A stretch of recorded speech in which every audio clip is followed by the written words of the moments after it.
You're listening to Unmuted Love. Hi there, I'm C. Eshelman, and with 35 years as a marriage and family therapist and 25 years as a parent of 2 children I brought home from the foster care system, I want to welcome you here to Unmuted Love Podcast, the one place where nothing is off limits to say out loud about parenting children from difficult beginnings. Stop for a minute, stop and breathe for a minute, long it over your head, try to listen instead, won't you? Think for a minute, who you want to be for a minute, don't get over your head, you're like everyone else, aren't you? Sometimes it's real sweet around here, and sometimes it ain't so pretty, because this is 100% Unmuted Love. So let's go. You'll be just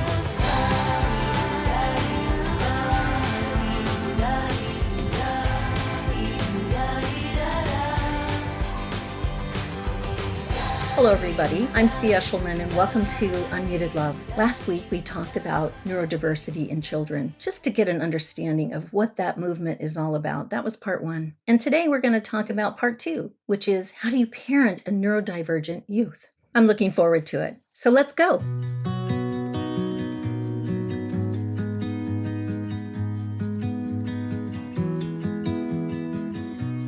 In part 1, we talked a lot about the difference between the word neurodiverse and the word neurodivergent. And so we're including in neurodiverse here the possibility that we might be talking about neurotypical children too, because neurodiversity includes kids and people who are neurotypical as well as neurodivergent children. But you're going to see that we're going to be focusing quite a bit on the neurodivergent children in part 2 here. The first part, if you didn't see it, was really about, what are we looking at? What are we talking about when we are talking about neurodivergence? And then what does it really mean? What are the characteristics of neurodivergent children that overlap? We're usually talking about certain kinds of children on a spectrum, and we often don't include certain children that we probably should. And so more and more, we're starting to recognize the neurodivergence of kids who've experienced trauma, kids who have trauma from attachment or abuse trauma, and then other just early childhood trauma and difficulties. So I'm going to include those in the definition of neurodivergent. But as I said last time, that is relatively controversial because the folks who kind of came to this sooner or earlier would be people who have children who are on the autism spectrum or who experience ADHD. Those are the sort of typical neurodivergent kids that we're usually talking about. But I think it's a much bigger population than we're letting on, especially if the trauma occurred in the first 2 years of life, because the brain was literally changed by that trauma. It's not the same brain as it would have been had that child not gone through a traumatic experience in the first 2 years in particular. Doesn't mean they're not neurodivergent if they had trauma that came after the first 2 years, but that first 2 years in utero and the first 2 years is significant to brain development. If you're living with a child who comes from difficult beginnings in utero and in the first 2 years, then you are living with somebody whose brain is different than someone who did not experience that. So I'll just jump in. Here we go. So today's agenda, we're going to cover quite a bit, but it's not like a lot of content. It's more like a lot of mind bending. So, and not if you've been to my trainings before, what I'm going to say is something I always say, but that's because I'm always speaking to changing our mindset and making a paradigm shift about how to parent children. But anyway, we'll talk a little bit about advanced mindset, paradigm shift, neurodiversity versus behavioral, see your child through a specific kind of neurobiological lens, troubleshooting a little bit, and then ideas. And that's a lot of material, but it actually isn't going to be as overwhelming as it might look in the agenda. So let me just ask you this question. Are you living with a child who has many of these diagnoses after their name? And they usually come in an acronym like ODD or ADHD or RAD or PTSD or conduct disorder or FASD or NARD or SPD or ASD, right? You have to become an expert at deciphering the acronyms, but the words that go with them, they're actually kind of halting in a way, right? So you go looking for help for how to manage, how to help, how to heal a child who comes from difficult beginnings, or who we might call neurodivergent, or even neurotypical, who still is having some kind of behavior that you don't understand or doesn't respond well to traditional interventions. And you're like, what am I supposed to do? Or how do I get help? Or what's wrong? And when you come out of wherever you've gone, this is what you come out with, right? Our diagnoses. And sometimes it's not just one, right? Sometimes it's many. So now you'll notice on here that I'm not looking at something like depression or anxiety. That would be what we would call a neurotypical kind of diagnosis. But if you have neurodivergent children, you're going to come out with these kinds of diagnoses. And these are heavy-handed and they're pretty high end. So if you go looking for help, then you come out like, oh, something's really wrong, right? Because there's a disorder here. Instead of, oh, there's a set of symptoms or behaviors that we could begin to look at helping you deal with rather than labeling it, right? I think diagnoses originated as a way of a shorthand. Like if you say conduct disorder, it means something to medical providers or mental health providers, right? I can say conduct disorder and someone could say that to me and I know exactly what they're talking about, what criteria has been met to get that disorder. But that doesn't really help me understand anything. It just tells me this child committed a crime, right? If you have conduct disorder, it means you committed a crime. That's it. That's what it means. A crime is added to one or the other of one of these other acronyms. So I still need to know more about the actual child. The diagnosis itself doesn't do anything for me. So disorders are all based on description of the child's outward behavior, but says nothing about why your child is behaving like that and doesn't move parents any closer to knowing what they can do to help their child experience less distress and more success. And that's what I want you to hear more than I want you to hear any other thing in this presentation, because I work with parents who, by the time they get to me, I'm an attachment and trauma specialist. By the time they get to my office, they've been through, I can't even tell you, they've been through a zillion professionals who've given a zillion diagnoses and their different opinions, and they've been to different programs, and their child is still the same, still having the same behavior, and the parent's really frustrated, and everybody's still distressed, and actually often children are getting worse, not better. And it's like, well, how is that? You've been going to therapists, you've been getting all these great diagnoses, but nobody's getting better. Well, because a diagnosis doesn't help you heal anything. A diagnosis really doesn't tell you anything unless you understand what the origin is of it and you actually work on the healing aspects of what created it. So if it's trauma, you work on trauma. If it's ADHD, you work on accommodation, you work on supports, you work on building strategies and skills. If it's ODD, that means nothing. You know what that means? ODD, oppositional defiant disorder. That means the child says no a lot. That means the child is inclined to say no before they say yes.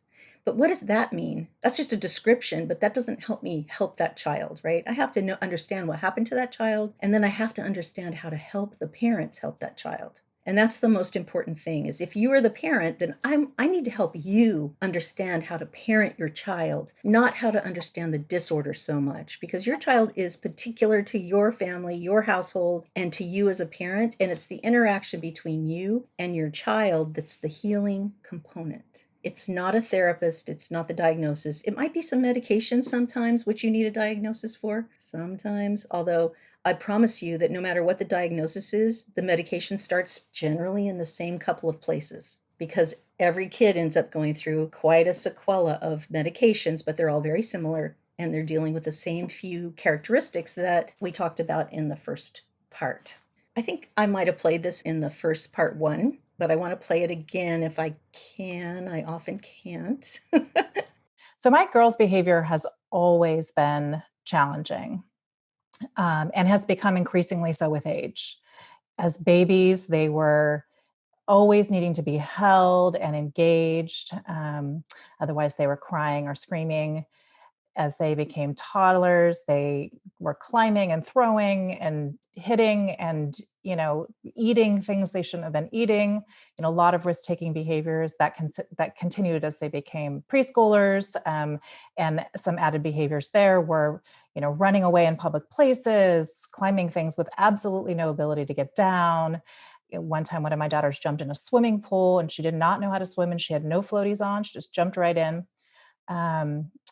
And slowly they moved into what I used to call defiant behavior. And that grew increasingly unsafe, mean, destructive, and violent. Everything was a battle. and every interaction had me on edge. I was constantly waiting for the other shoe to drop, which is not a fun way to live. Um, Early on, I realized that something wasn't quite right, or at least my gut told me that something wasn't quite right. I did read literally every parenting book I could find. A parenting approach that focused on connection was really always my go-to. However, I found that as my girls got older and their behaviors got more challenging, it was really hard to maintain that approach, because I was trying desperately to make them better, teach them how to be good, um, so that life wasn't so hard, trying to figure out how to make life less hard. And as suggested by numerous experts along the way, I tried a myriad of approaches that focused on changing their behaviors through rewards and punishments or consequences. Some would work for a moment, but eventually they all failed. And most often, they escalated their challenging behaviors. So, one of the things I also want to share, because I also think this is important for folks with young children, or folks working with parents with young children, is that, again, I knew something wasn't quite right in my gut early on, but my girls were really smart, very verbal, and looked normal, quote unquote. Um, and so nobody really would listen to me when I said, "Oh, I don't know what's going on. Something doesn't seem right." And they would say things like, "Oh, they're just strong-willed," or, give me lots of parenting advice. So what I started doing is blaming myself. I wasn't a good enough parent. What in the world was I doing wrong? Why couldn't I parent them? What's wrong with me? And that, is not where we want to be as parents. When my girls got kicked out of preschool at age 4 for defiant behavior, we finally began the journey towards answers. Finally, we had to do something. Somebody had to help us. They were diagnosed with ADHD at 5 and autism and ODD also at age 6. And I think there was, a lot surrounding those diagnoses in terms of emotions and feelings of relief and, oh my gosh, what does this mean for them and for us? But it still didn't lead to answers necessarily. It led to a lot more questions. And the combination of their diagnoses was tricky. And so, most of the supports that were wrapped around us focused on ADHD or autism, not their brains. So now we had diagnoses, but again, still no clear answers on how to help them. So about a year later, after continuing to read every book I could find, I was introduced to the neurobehavioral approach. And it just made so much sense. So as I continued to read and research, and I found Eileen, and thanks to her coaching and my continued sort of educating myself around this model, I began to really understand just what Eileen was sharing, that lagging skills was behind their bad behavior or their difficult behavior. And that their behavior was not willful. I may think that sort of kids do well when they can. That shift in how I thought about my girls was critical. It was a hard and long shift. It did not happen overnight. But once it shifted, I just began to see them differently. And then I could start to do the work that needed to be done, mostly on me, in changing how I interacted with them. So that presentation with that mom is very typical, really, of what most of us experience when we are looking for help, right? We're searching and searching. We're reading every parenting book. We go to therapists, we go to doctors. And even when we find a diagnosis, it's like, well, that's not all that helpful, right? It doesn't help us. We might get some medication along the way. And if you're talking to a psychiatrist, they may think that's all that they can provide for you. That's all there is. But that's not the truth, right? There's a whole lot more that you can be doing in this neurobiological arena. And that's what I want to bring into your worldview if it's not in there already. So I want to ask you, what is your mindset? Do you come from a traditional mindset, which is, well, this is the way I was parented. This is the way I see other people parenting. So this must be the way I should do it, which is, basically spare the rod, spoil the child. It's consequences and rewards, like the woman said in the video. Or are you already introduced to neurological or neurobiological research? And that would be like Bruce Perry's work, where he really looks at what's happening in the brain. So it's a brain-based model. We all struggle with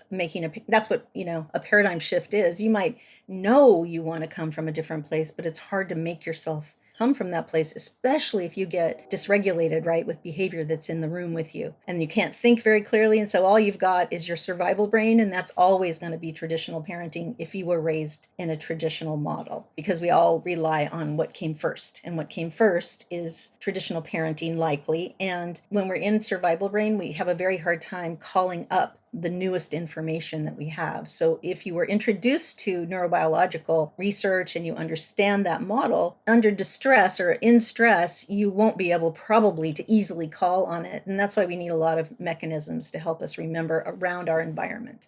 So poster boards with the right languaging on it, stickies to help you remember, those kinds of things. Also regulation strategies so you don't get into that survival brain where you can't remember what you know. We've talked about those on other sessions about how to be focused on self-care and regulation so that you can access your newer information. So this paradigm shift is significant, and it takes a long time to make a paradigm shift. You might make it in your cognitive self sooner, but that automatic stuff takes a long time to grow. So if you have trouble with it, give yourself some grace, give yourself some room to grow. In my Love Matters parenting program, people are there sometimes for years before it starts kicking in, right? The just automatic response to be more neurobiological, more brain-based, that comes after years and years of repetition of me helping them think in a new way, look at it through a new lens, look at it.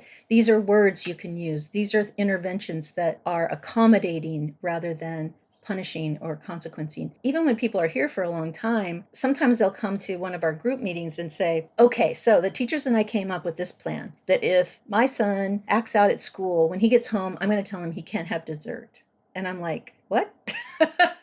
Why are you doing that? Well, because that's what we came up with at school. And I'm like, yeah, I can understand that. At school, they generally are behavior-based, right? And so that maybe makes some sense to them. But to me, that couldn't be further from an effective approach, right? That's the furthest you can get from an effective approach with a kid who's neurodivergent, right? So first of all, he's not going to remember what he did at school when he gets home and he doesn't get dessert. Secondly, if he doesn't get dessert and it's not attached to whatever he did at school because what happened at school had nothing to do with dessert, then now he's just mad at his mom. And the one thing you don't want is a relationship breach between a parent and a child, because that's where the change agent is, right? It's in the relationship between the parent and the child. So there were just so many things about that kind of intervention that's just not effective. But the thing is that all the adults were working together and the parent knew better, but wanted to be compliant too, right? Wanted to do the right thing and wanted the teachers to know that she could do the right thing because they were telling her, well, you need more boundaries and you need more consequences and you need to parent him differently and better. And she's like, no, I'm actually parenting him differently and better in a different way. And so that whole thing was really interesting because she almost lost sight that what she was saying was not what she has been learning for 2 years. But when we processed through it, she's like, oh, yeah, I was just trying to be a good girl. I was trying to be a good student. And I'm like, yeah, but of the wrong model. And sometimes we can get into that because, the school is saying, you need to get your kid under control. Well, you're not at school. So you're not going to be able to get your kid under control if you're not at school. That's a school thing. You might be able to influence the school and how they look at your kid. And you might be able to get them to do some testing and also give them some education on how to look at your kid. But they're often going to come from a place of behavior orientation, which is not what your child generally is going to need if they're neurodivergent or they have any of those kinds of diagnoses that are brain changing, right? Where the brain requires a different kind of intervention, which is recognizing the dysmaturity and the dysregulation associated with a neurodivergent brain. So, a paradigm shift is defined as an important change that happens when the usual way of thinking about or doing something is replaced by a new and different, more empathetic way, right? It's just the usual way is not going to work, and we're going to replace it with something new. But that means you're going to bump into a paradigm shift, means you're going to bump into people like teachers, people like your family members, people like your friends, giving you the wrong advice all the time, right? Giving you advice that's neurotypical advice. Even though, in my opinion, it would be really great if our societies moved very far away from the way we traditionally parent neurotypical kids too. But there's a whole lot of political chatter about, oh, we're making kids into tyrants. We're making kids, when we use this more gentle parenting, we're creating kids who are rebellious. They're not rule followers. They're,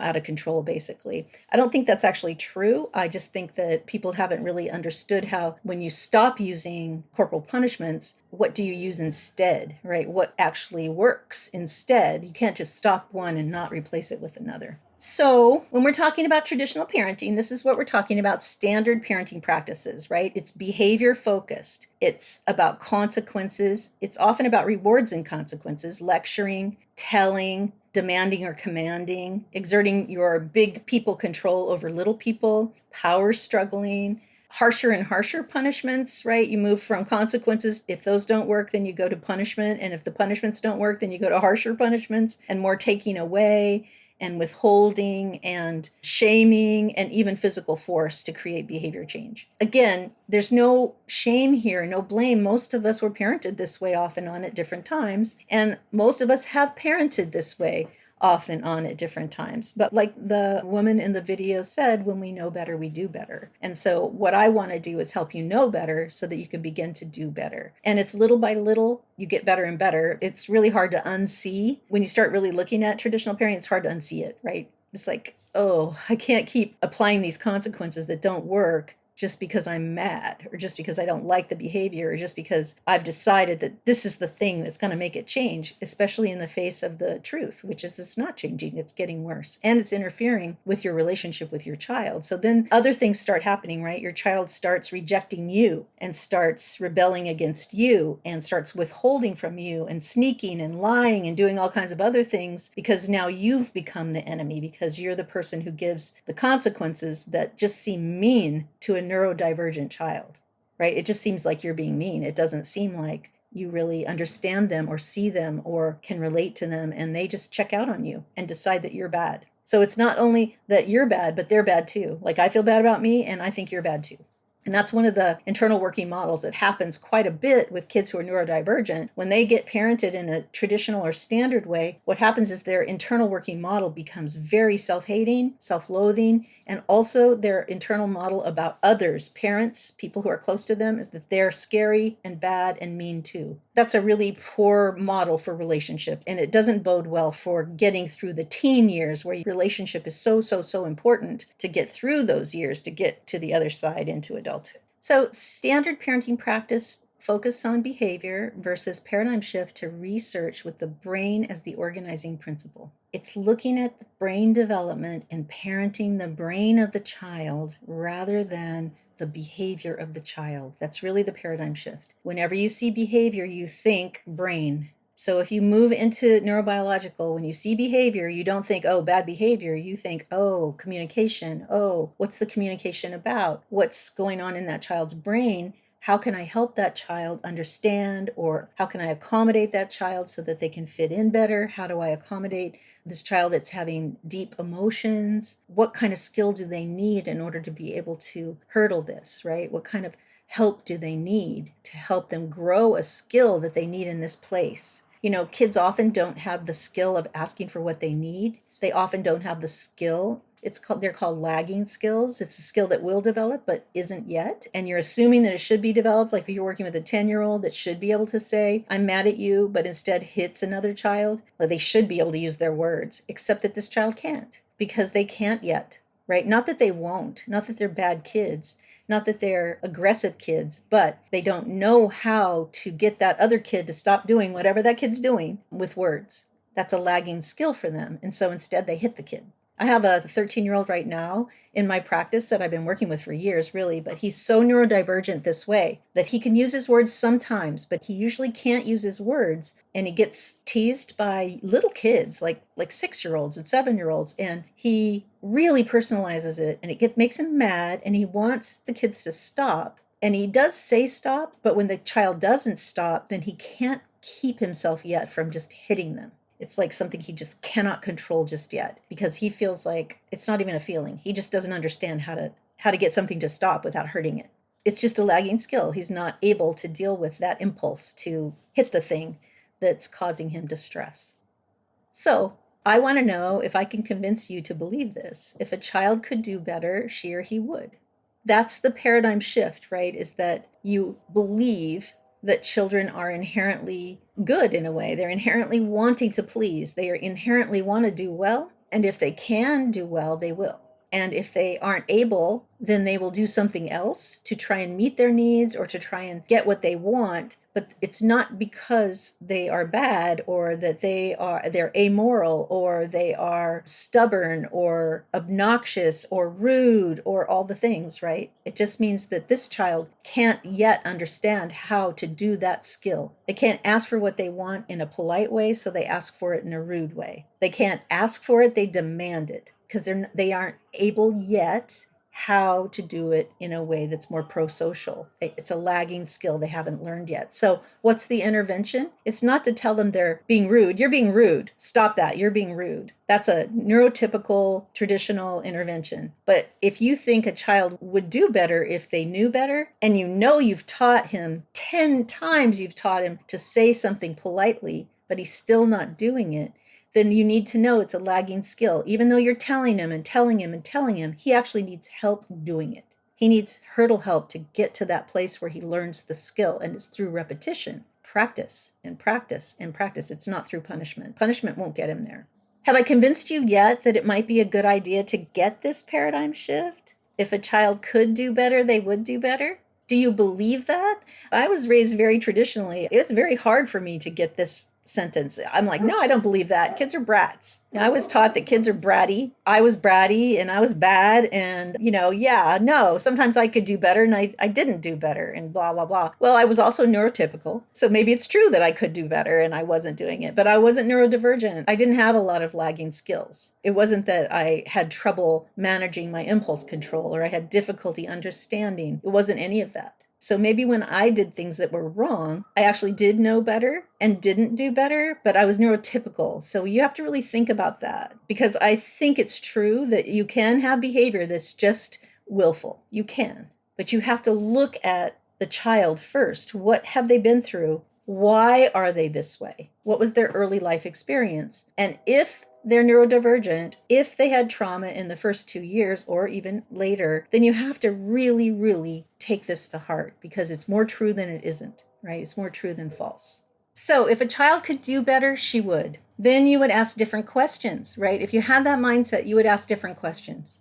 Why is my child struggling with this given task or situation? Asking why will lead you then to think, well, what's happening right now? Where are they lagging behind in certain skills? And what are the challenging behaviors communicating to you? And what are the behaviors a reaction to? So you'd be more investigative and less accusatory. You'd be more curious and less sure. And those are the things that you have to think about. Like a lot of times when I'm working with parents, they say to me, he did that on purpose.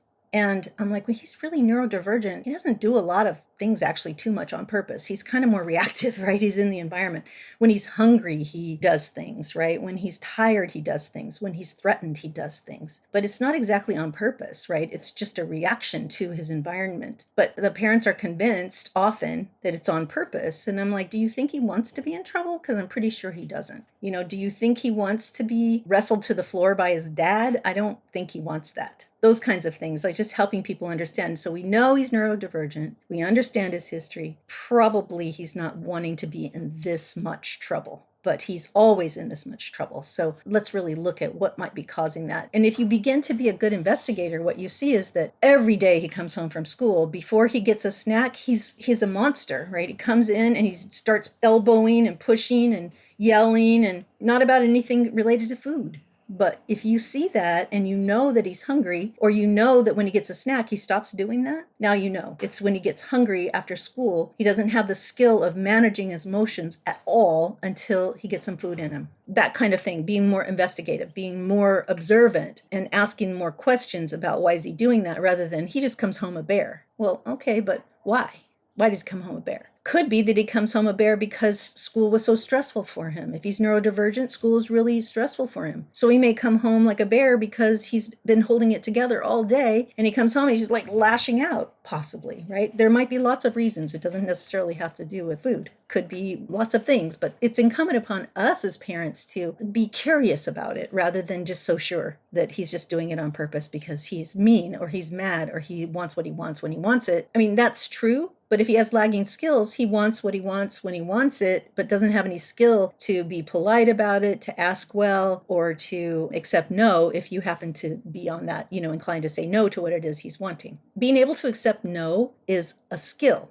So if you are a child who frequently blows up whenever a parent says no to you, yes, you could be demand avoidant, you could call it that. But why? Why is it like that? It's a lagging skill to be unable to accept no. It's a lagging skill. And so then we have to work with them through repetition, little bites of accepting something that isn't what they want in that moment. And it takes some real effort on our parts to do it too. Being thoughtful about it and coming up with a strategy and working with the child to develop skills is an important piece, right? Collaboration is super important with neurodivergent kids. So then there's more. What's the problem to be solved? The trigger or the task expectation they're consistently refusing to comply with, right? So what is it? What is the problem to be solved? What is triggering them? How can you link all of the information back to the brain function and lagging skills? And how can we move into brainstorming appropriate supports and accommodations so the child can find success? So it's all about finding success and looking at collaboration and cooperation and curiosity, right? And observation rather than it is making assumptions and making demands and trying to use traditional rewards and consequences to get behavior change, because it's not behavior. It's a lagging skill. If it were behavior, then the consequences would work. But it's not just behavior for behavior's sake, especially if we're talking about this population, right? Neurodivergent population, kids with ADHD, kids with ASD, kids with trauma, and all the other things that we talked about last week, right? We talked about a lot of different diagnoses that fit into this category. And finally, you'll be asking, where can I, as their parent, teacher, or therapist, adjust my expectations so that they're more in line with the child's skills? So I say this to parents all the time, is that when a child has suffered trauma in the early years, they tend to be about half their chronological age emotionally. So they have extreme lagging skills. If I'm a parent of a child who's 12, but that child consistently argues over the tiniest things and they're always wrong, then they're acting more like a 6-year-old. And I need to see them for who they are and how they are and meet them where they are and help them learn the skills of a 6-year-old, not of a 12-year-old yet. They're not ready. They're lagging in these years of learning. So when we expect a 12-year-old to act emotionally like a 12-year-old, but they're neurodivergent and they have many lagging skills, we're just making a huge mistake, right? We're just punishing them or angry with them or tired of them for their brains. That's like being mad at, a child who is paraplegic who won't walk. Well, won't they walk or can't they walk? And being mad at them because they can't walk or they're not walking is kind of ridiculous. You would never be mad at a paraplegic child who wasn't walking, would you? This is the same thing. They don't have the skill to do the thing you're wanting them to do at the age they are. And that's disappointing to parents. It's frustrating. Parents need a lot of support, but so does that child. The advanced mindset is we can all move away from focus on behavior and toward accommodation and skill building. That's the actual upshot, right? Moving away from focus on behavior, like behavior's everything. It's not. Behavior's communication in this model. Communication that I don't have the skill to do it the way you want me to. I don't have the skill to do it in a socially appropriate way. I don't have the skill to get the thing done. I don't have the skill to even understand what you're talking about. I don't have the skill to even hear you, right? Could be that. So teaching kids how to tune in, for example. Doesn't everybody know how to tune in? Well, guess what? No, they don't. So kids who are neurodivergent really don't know. And actually, a lot of people who are neurotypical don't know. right? And so how do you tune into somebody? Well, it's a mindfulness practice. It's a face the person. It's using eye contact. It's actually clearing your brain of the chatter and the noise about what went on at work or whatever, right? It's a skill for all of us, but we may not really be paying attention to the fact that we have this skill of tuning in, and that we live with people sometimes that don't have that skill. We never really thought of them as neurodivergent, but perhaps we're living with people who are neurodivergent as well. And so then we have to be looking at, oh, they don't really understand that they don't tune in. They don't really understand that they seem rude a lot. For example, like adults seem rude a lot if they have some lagging skills and they didn't get accommodated and they didn't understand when they were growing up. I've had a lot of couples come into my office, and one parent is frustrated with the other, or one part of the couple, they come in over their child about parenting, and one parent is mad at the other parent for being so rigid or so punishing or blah, blah. And as I spend time with them, I'm like, oh, well, you're living with somebody who's neurodivergent, right? You're living with somebody who's on the autism spectrum, and they're not understanding what you're talking about, nor what I'm talking about. We have to help them, right? We have to accommodate them to help them accommodate their children. So that's possible too. So you have to kind of look at your own self, like what are you diagnosed with, or what are you undiagnosed with that you still have that might be in the way of your doing that for your child because it's never perhaps done for you. That's also an issue that comes up quite a lot. When we're talking about the neurobiological behavior model as the framework, we're talking about it to create change in the entire family life, right? And it does create change in the whole family, because when you stop arguing, when you stop fighting, when you stop punishing, when you stop having blow-ups all the time, your family life changes, right? The dynamics in your family life changes because you become more understanding and empathic. You become more accommodating.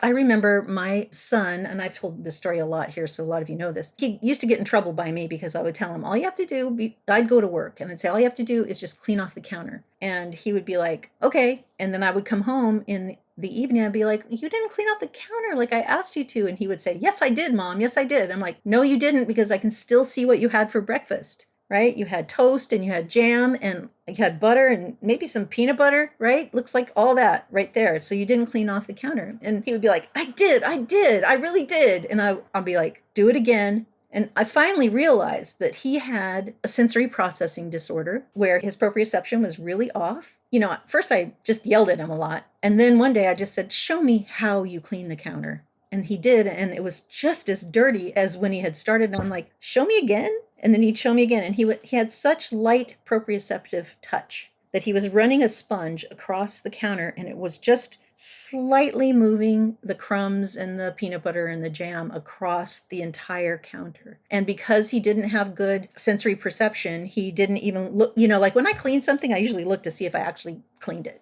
like I look afterwards and go, oh yeah, good, perfect. Like, cleaning the stove. I don't just clean the stove and never look at it again. I clean it, stand back and go, yeah, okay, I got it. Not him. He just did what he was supposed to, ran the sponge in his proprioceptively diverse way, threw the sponge in the sink and left. So he would insist that he had done it because he never even looked to see if it was done.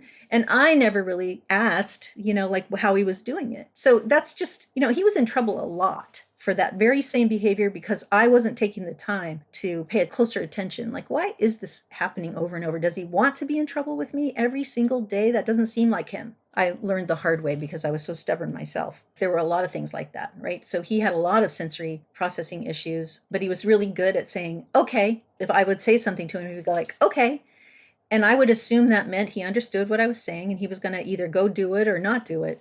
And then he would go and not do it or do the same thing again and be like, you said okay, you said, and he'd be like, oh, yeah, sorry. And then I realized he only hears the first 2 or 3 words and the last 2 or 3 words and none of the middle. He was trying to do it, but he just never heard half of it. And that took a long time for me to understand too. It's like, oh, he doesn't really understand most of what I'm saying because I'm talking too fast. It was really hard for me to slow down how I talked, but I needed to accommodate him. I kept trying to get him to listen. You need to listen when I'm talking. That's what I used to say. You need to listen when I talk. And he would be like, I am listening. I am listening. And I'm like, well, clearly you're not listening because you said you would, but then you didn't. And he would be really frustrated, but he didn't really know what was also happening. He didn't know he wasn't hearing it either. He thought he was hearing the whole thing. So anyway, there's just a lot to learn from kids who have these neurodivergent brains if we stop having so much hubris. I had so much hubris as a parent. How I saw the world, how I thought about the world was right. And that kids don't know what they're talking about or what they're doing, or they're just not doing what they're asked to do, which was just complete blindness on my part to who my kids were and what they needed from me. And they needed so much more and so much different and so much more gentle than I gave them in the beginning, because I didn't understand that's what they needed. I thought they needed more stern, right? More strict, more enforcement of the rules, right? Because that's the way my parents were. And I thought that would work, but it didn't. So this is Eileen Devine, and she is the person that mom was referencing. I'm loath to show you the film because I don't want to get lost in the in the video, but it's so good, I really have to do it. So the brain first parenting approach, again, rooted in neuroscience research, starts with the fact that there are many, many reasons why an individual's brain can be changed in function and structure. Research shows us that there's always over 40,000 different reasons that this can happen, which every time I say that statistic, it's amazing to me that any of us are considered neurotypical, right? So there's lots of reasons why the brain can be changed in function and structure. Physical changes to the brain impacts the way that it functions. That only makes sense. Behaviors are oftentimes the only symptoms. The brain and behaviors can never be separated. So this piece makes sense once you understand that, and that's something that neuroscience research has shown us again and again. It makes sense then that if a brain has been changed in its physicality, that we would see that through the behaviors, right? Because the two are always connected. What's tricky, and you all know this better than anyone, is that oftentimes, not all the time, but many times, our kids look what society considers neurotypical, right? And so those behavioral symptoms, those challenging behaviors, are misinterpreted, misunderstood, and they are incredibly vulnerable for misunderstanding, right? That connection isn't always clear to everybody else.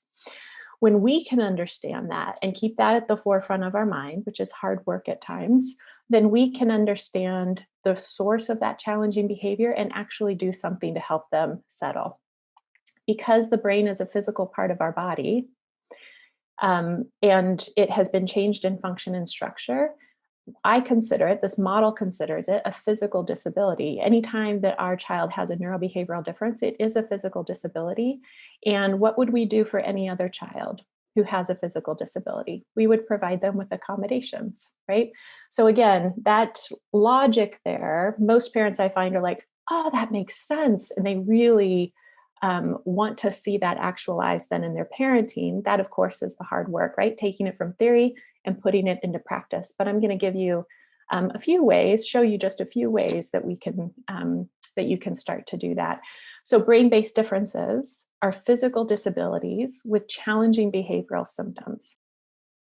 This paradigm shift takes parents from reacting to reframing. I love Eileen Devine, just so you know. You can see her work. She has lots of free work online if you just type in her name, and it's Divine, Eileen Devine. Her stuff is really, really good. So being in relationship with your child rather than seeing behaviors as the target for intervention, and then missing out on developing accommodations to make your child more successful. So it's all about making your child successful through accommodation. The only way you could do that is to take your focus off of behavior. Saying that another way, it's doing the same thing over and over, expecting a different result. It's the definition of insanity, right? That's what we know. And yet we tend to stick with those punishments, right? We just stick with the consequences because we're so convinced that our kids will learn from them. But if you have a neurodivergent kid, you know that they might learn it one way, but they won't learn it another, right? It doesn't extrapolate. So it's really not effective.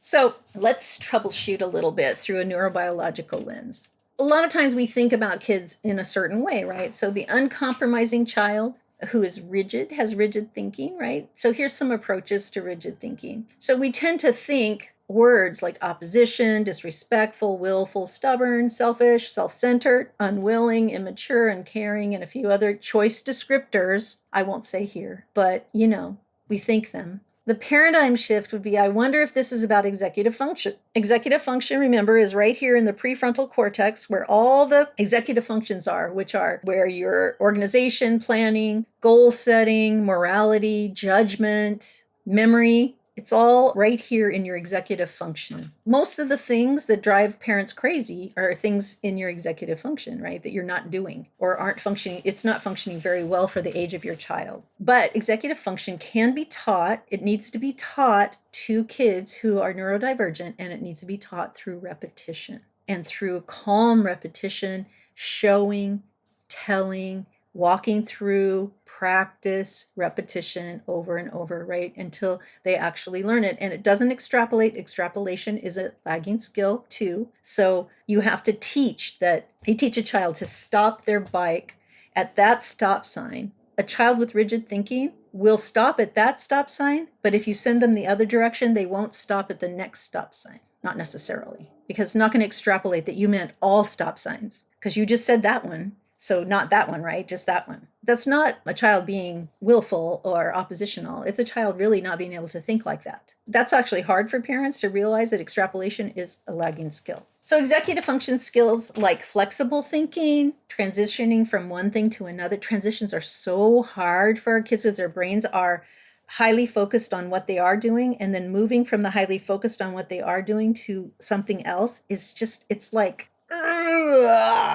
taking them out of quicksand to get them to focus on something else, and they often are quite reactive during that process. An executive function skill that can be taught is adjustment to the unexpected. Like, for example, if you send your kid off to school and when you pick them up, you say, oh, I forgot to tell you you have a dentist appointment this afternoon, and then they lose their minds because they weren't able to adjust for the unexpected. Why didn't you tell me? I don't want to go. You didn't tell me. I don't want to go to the dentist. You didn't tell me I have to go to the dentist. I'm not going to the dentist, right?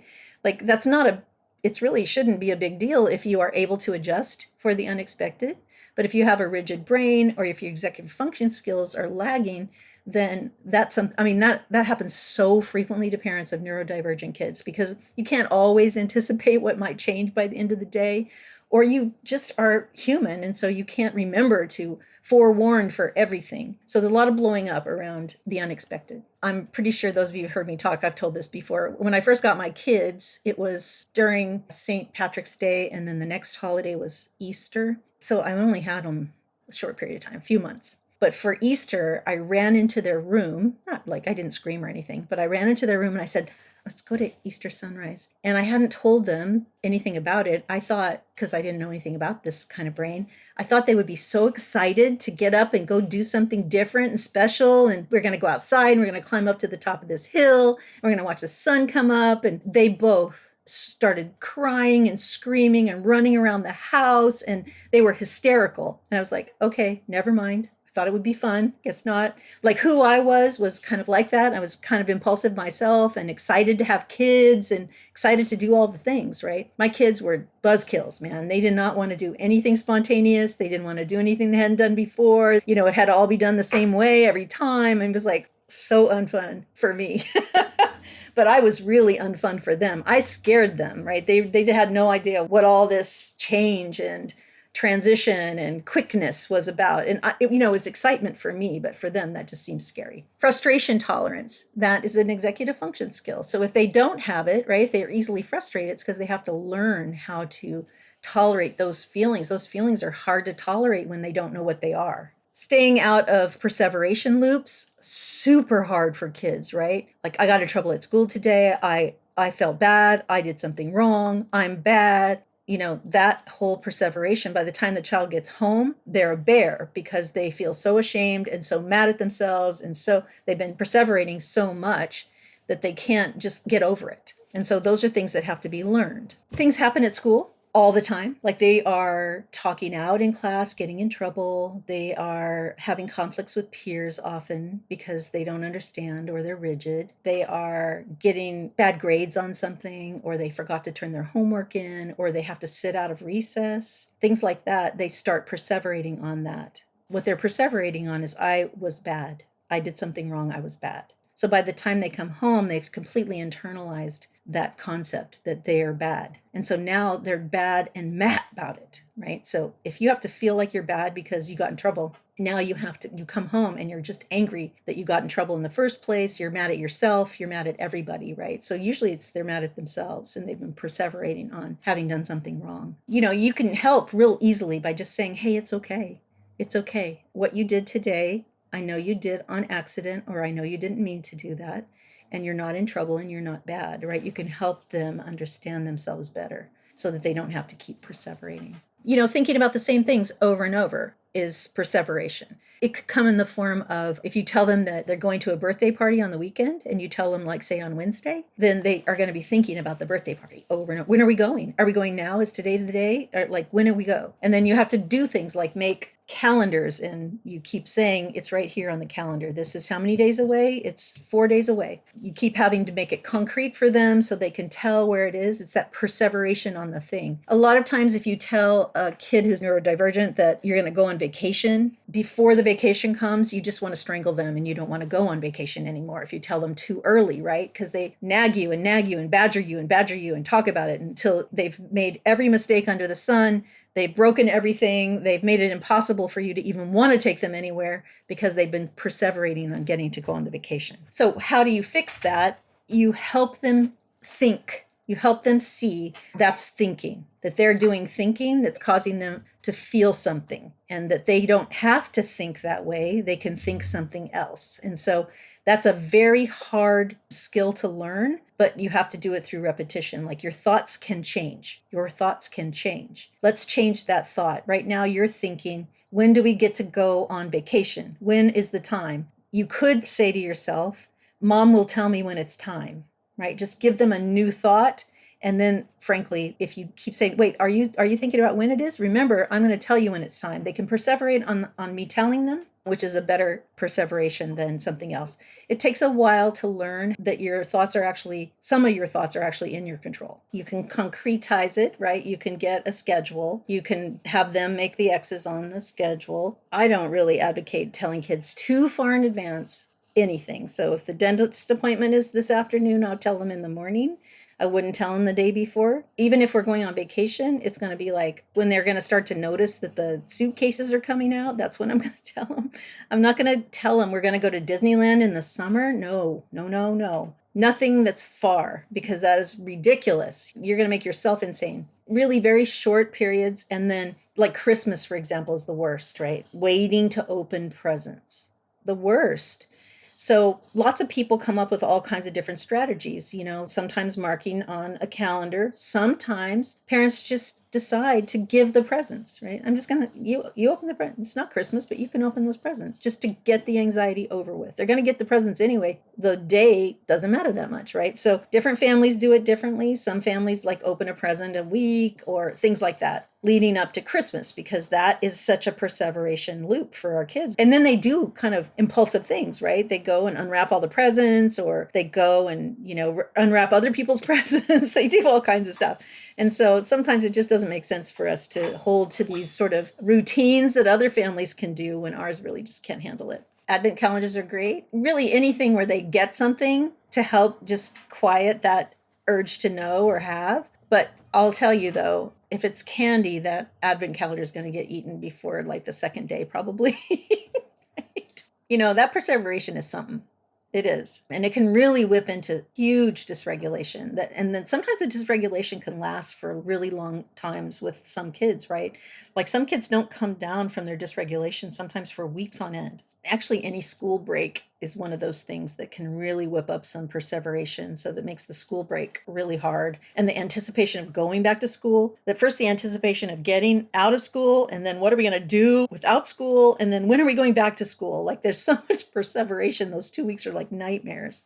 If there's a holiday in the middle, it's extra. Like really just understanding that that's our kids' brains, and we want to help them be regulated. We want to help them with as much or as little information as will cause them the least perseveration, and also to relieve them of the perseveration about being bad, right? So let me just say this out loud. Kids should never get in trouble at home for something that happened at school. It's not related. If something at school happens, then the trouble needs to come from school if there's going to be trouble, not the kid's going to come home and get into double trouble, right? Because something's already happening at school, and now they're going to have double trouble at home. That will just create such extra dysregulation and create a breach in your relationship with your child. It's just not worth it. You can have a conversation with them, but I would say let him off the hook. A lot of people would be like, no, he was bad at school and he needs to know that I'm disappointed and I don't like that. Well, remember, if he could do better, he would. And so you're disappointed in somebody who can't always follow the directions, can't keep from this or that, right? So that disappointment, it doesn't do anything positive for the child. It's actually a form of punishment, your disappointment. So instead, accommodate them and say, you know what? The school already took care of that. I understand. If you want to talk about it, let's talk about it, but you're not in trouble here, right? I know you do the best you can. And just that kind of acknowledgement to a child who really has a hard time managing their behavior is such a relief to them, right? It's such a different approach. And it's so calming for them to have a parent that's understanding about their diversity rather than disappointed in them for it. And then the last thing is staying hopeful and out of I ruin everything. And that's that same thing where kids just really believe they ruin everything, because they spoil the birthday party or they spoil the Christmas or they wanted to go somewhere and now nobody wants to go, or their friends don't like them anymore because they couldn't manage their emotions or whatever. And so just helping them learn how to forgive themselves, learning how to, for them to know that when they know better, they do better, that kind of thing. Like that is something that you can instill in a child who is neurodivergent, right? And that helps them. So our thinking becomes their thinking. And it doesn't get them off the hook like, oh, I could just go and be difficult. They weren't being difficult on purpose in the first place. So then it doesn't feed any kind of negative, like doesn't reinforce any negative behavior. People often think that, well, if I let them off the hook, that'll reinforce the negative behavior. No, it doesn't, because their behavior is not about reinforced behavior. It's about a communication or a lagging skill. So what do we do once we understand that it's a brain thing and not intentional behavior or ingrained negative personality trait behavior, which we often think, right? If we have adopted kids, it's like they're going to grow up and be just like their parents or something. We can have sort of really negative thoughts because we're scared. People are scared. And I understand that. I've been that sometimes, but it's not true. Genetics are genetics. But if it's neurodivergence we're talking about, it's not intentional to start with. So we don't need to get all scared about that ingrained negative behavior. So stop fighting with your kids who are neurodivergent, right? What's the point of that? A child without cognitive flexibility cannot let go of an argument. You have to let go of the argument, right? Parents first. You step out of it. You disengage from the argument. Take a step back. Regulate yourself. Think brain, not bad, right? Not bad behavior. Arguing is something that happens a lot with neurodivergent kids and their parents because it's compelling, right? Because sometimes they can be perseverating out loud and they think they're right and they can just be badgering you with their rightness, and it can be really intense. But it's really important for you to realize it's a brain thing. They don't have the flexibility. You're the only one in the room at that point, probably with any flexibility. So exercise it. And then you're going to help your child regulate and accommodate them until they learn the skill, right? So circle back and repeat. That's just how that's going to go. It's like, well, I'm not going to argue anymore, honey. It's okay. We'll figure it out. Let's just take a breath or take a break or get a glass of water, whatever it is, right, to help regulate. Because the regulation will help the inflexibility, actually. Just naturally, it'll help the inflexibility.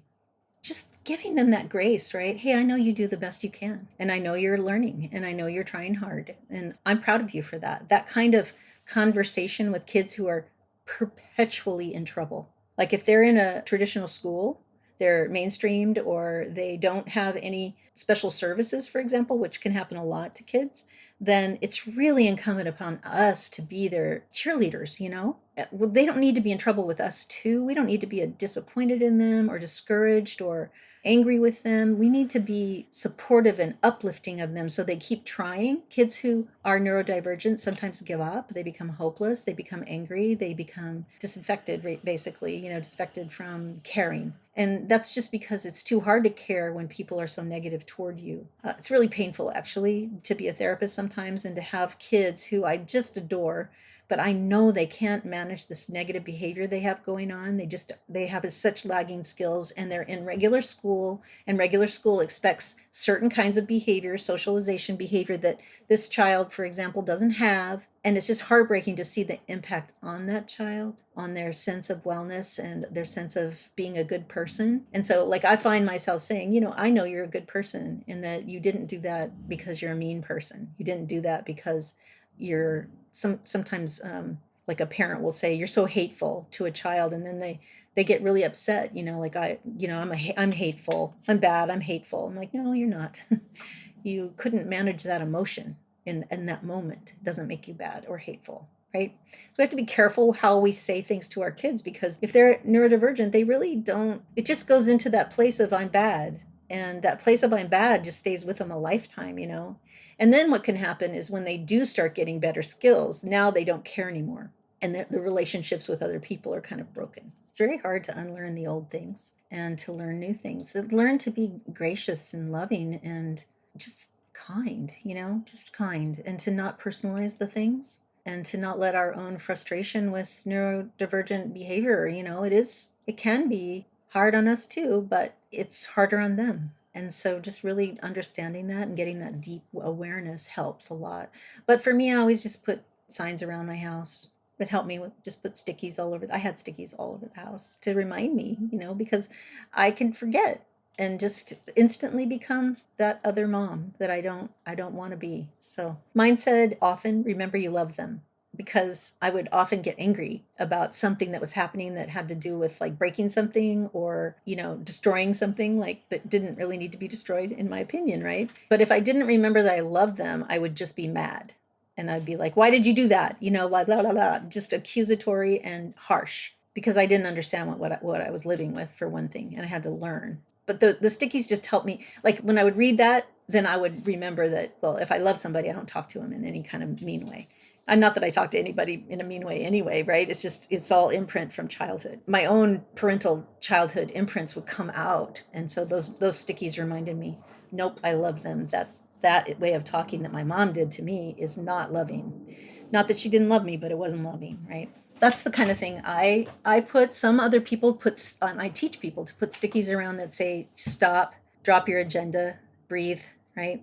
Because sometimes we get into this demand sort of headset, put your shoes on. I said, put your shoes on. Put your shoes on now, right now, stop, right? And if we keep going like that, we are missing the boat on why they're not putting their shoes on, right? The real question is, oh, what's happening? How come you're not putting your shoes on? Can I help you? Right? That's a better response. But if we don't stop, drop the get your shoes on agenda for a second, take a breath and regulate a minute or a second, then we're just going to do something that's going to cause a meltdown in that child, because they're not putting their shoes on because they want to be difficult. Something's in the way of them getting their shoes on. Anyway, so I like those reminders of stop, drop your agenda, and breathe. You might troubleshoot avoiding saying no, because when you say no, you may have a lot of demand avoidance and you might have a lot of reactivity to that. And so find creative ways to say no without saying the word no. It's usually the word no that's triggering, not so much not getting to do the thing. But you could say something like, wow, that sounds like a great idea, what you want to do. I'd like to do that too, but today we have to visit grandma and take these clothes back, so there won't be time. Let's think of another time we can plan it, right? So you don't have to say the word no, you just explain. First of all, you compliment, and then you explain, and then you plan, right? So those are ways you can get around saying no. So like, can I have a cookie? It's like, yeah, you can have a cookie right after dinner. Or you can have a cookie when everybody has a cookie after dinner or whatever. You can say yes to that, even though they're not going to get the cookie now. These things are just tricks. So kids figure out the tricks and then they melt down anyway. So it just is what it is. But just being aware that sometimes parents just say no for no reason. Like you could say yes. Like have a yes day, where you just say yes. Like what is wrong with having 2 snacks? Exactly. You know what I mean? Like sometimes parents say no for just no good reason. Just if your child has a no meltdown a lot, then maybe that can be something that you eliminate from your vocabulary altogether, because why are we saying no so much? If somebody is leery of attaching and the parent says no a lot, that's a breach of attachment regularly, right? Like I can't get what I need. Like a child wants something, they feel it as a need. The answer is no, so they can't get their need met, right? So it's really painful, and especially if they've had attachment challenges, right? If they had an attachment breach early on, negligent parents who didn't meet their need in a good enough way. So lead time is golden, but too much lead time is not golden. So get plenty of transition time, but not too much for anxiety to creep in. Be repetitively concrete. Describe the time by timers, countdown calendars. Those things can cause anxiety too. So you have to know your child, right? So those are ideas. They're not etched in stone. They're not magic. So if a calendar actually increases anxiety, then of course you wouldn't use it, right? So you have to kind of check on some of these things and see if they work. I think timers actually work quite well, especially the kind where the timer blacks out, right? So it's time and it's just getting dark. It's just covering up the clock. I love that kind of timer where it's not like a tick, tick, tick, tick, tick timer. Those are nice. They're particularly useful, I think. Repetitively concrete would be, so we're going to go to the dentist after school. When are we going to go to the dentist? After school? Yes, after school. So when I drop you off today, after school, what are we going to do? We're going to go to the dentist, right? Just that kind of, what are we going to do? Have it spoken back. And again, just rather than, we're going somewhere. We're not going to go to babysitter club after school today. Just all these other words for it. Like, that's not helpful. That just creates more like, what? I'm not going to get to go. That creates other deprivation, other kinds of transitions, other routines that are getting interrupted. They don't need all that. So just, this is what we're doing. This is what we're doing. That's what that means. So help your kids stand in another's shoes. So help them calm down, help them wait for rational thinking, right? They can become rational, but if they're dysregulated, they're not rational. Kids don't naturally have abstract thinking. And so if your child's a rigid thinking, you have to take time to help them understand what it feels like to be another person. Rigid thinking only thinks about itself generally, right? Doesn't have that ability to think about other people. Be aware that this is a very advanced skill. And so when a child can't do this, sometimes parents think, oh, they're going to be axe murderers or something because they can't care about somebody else. But that is a very abstract thought, and it takes a long time to develop over time. So trying not to get freaked out about it, that moral development is just in the prefrontal cortex, and it's not going to come online until probably well after high school. So stop worrying about it. Parents get really worried because their kids aren't developing moral reasoning or caring about other people. They don't have empathy, but that's abstract. And so we can help them by just giving them little exercises. What would it be like if somebody took your cookie? Oh, it would feel terrible. That's what they feel like, just helping them think in that way. But it takes a long time. You'd have to do that over and over and over before that becomes a thing. And it's really an executive function thing. And it's going to come online when it comes online. And it's going to be lagging. So down the road. Thinking loops. Thinking loops are just what we talked about, perseveration, basically. It requires an executive function skill not yet possessed by the child. It is rigid thinking. And so it's just perseveration. We've already talked about it. So I'm not going to spend a lot of time on thinking loops because that's all they are. But some solutions to consider is thinking brain first. Where's their brain? Do they need regulation? What are they capable of? What have you seen them do before? Do you see them get stuck in the same place over and over? Then it's a lagging skill. Ross Green has some great, I don't like them because they're so intricate. I have a hard time following them, but they're really excellent in terms of showing you what lagging skills are. You'll be amazed at how many, if you get Ross Green's book on, I think it's The Explosive Child, it's in there. He breaks down lagging skills into these really minute parts, and you'll be surprised how many skills there are in a simple brain function that we take for granted, like abstract thinking, for example. There are so many pieces to that particular skill. And so he does a good job of breaking them down so that you could read those and go, oh, okay, this is the first step to that skill. You can playfully distract kids from their thinking loops. You can give them hurdle help to jumpstart them into some other way of thinking. You can, once they're calm, take time to talk it through. You can reflect on what happened so you can catch the loops sooner or avoid the situations that trigger them. We already talked about all that. So a neurobiological lens allows us to share with others the why of our child's brain-based behavior without the shame of bad behavior. And that's really important to me, that we stop shaming our kids for who they are, because they're not bad. There are no bad kids like that, right? So helping teachers understand through a neurobiological lens is awesome. We can help siblings develop an understanding of their neurodivergent siblings so that there's no hidden secrets about the child with challenges. And that's important, right? Because siblings get really angry and really disturbed by neurodivergent children if we keep it kind of a secret, no, this is a real thing. This is a brain thing. This isn't a mean sibling. Doesn't mean that they don't have feelings about living with a neurodivergent sibling, but that's what needs to be explored, is their feelings about that, but not the beliefs they gain, from being trapped in a sort of like a vacuum about their own thinking, like, oh, he's so mean, or he's so rude, or he's so this, or he's so that, or she's so that, right? We have to help them not have that, come to that conclusion about their sibling by helping them understand the brain differences. We can change our perception and therefore our own reactivity. That matters a lot. To me, it matters a lot to know that my kids are neurodivergent. It's not all willful and on purpose, and that I can see it in a different way, that it's their brain. Their brain is different than mine. And believe it or not, for some reason, that was kind of surprising to me.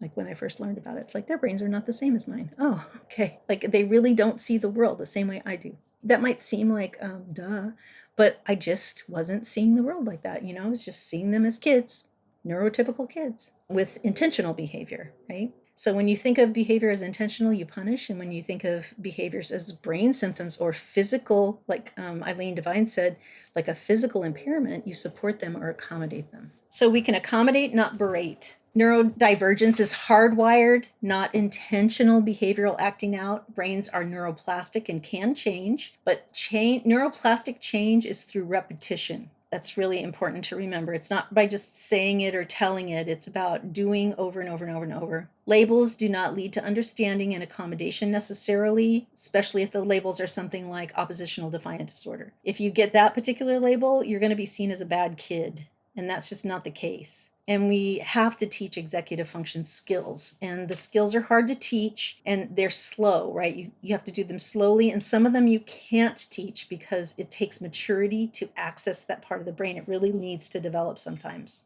And the question is, will you go here? Will you take this on as your homework for you and your child? When you know better, you do better too, right? If you can see your child that way, then you really are in for a family transformation. And transformation is possible. Like if you're stuck in arguing loops, or you're stuck in frustration loops, or anger, or shame, or anything, you can transform yourself and your family by changing your mindset. And if you're not doing that, what's stopping you? Sometimes it's our family members who don't believe it. Like I have a family where I met the 12-year-old for the first time, and I'm like, oh, she'd been diagnosed with autism, and the mom is like, nope. And I'm like, well, pretty sure she meets the criteria. And the mom said, well, I kind of think that too, but my partner is a special ed teacher, and she says no. And I'm like, well, I'm a therapist, and I say yes. So it took a long time, right, to kind of break through that. And finally, she got diagnosed with autism. So, once you get diagnosed with that kid can stop being in trouble. That kid's been in trouble for 12 years.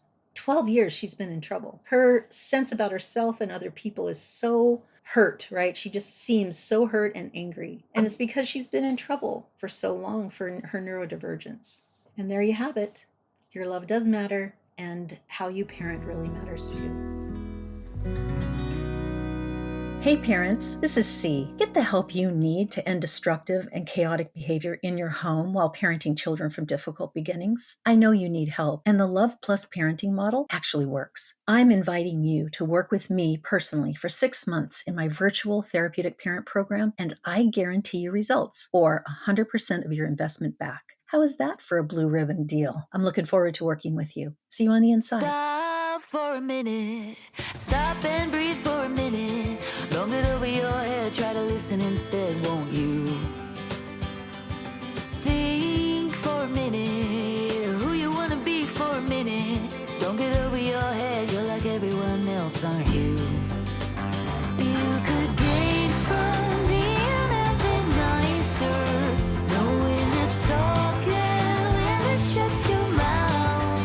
The UnMuted Love podcast is hosted by me, C. Eshelman, attachment and trauma specialist at the Attach Place in Sacramento, California. Our podcast producer is the amazing Saya Clark, and our theme song is Nicer by Houses on the Hill, licensed through Epidemic Sound. Thank you for being such loyal listeners here on UnMuted Love. I'll see you all next week. You'll be just fine.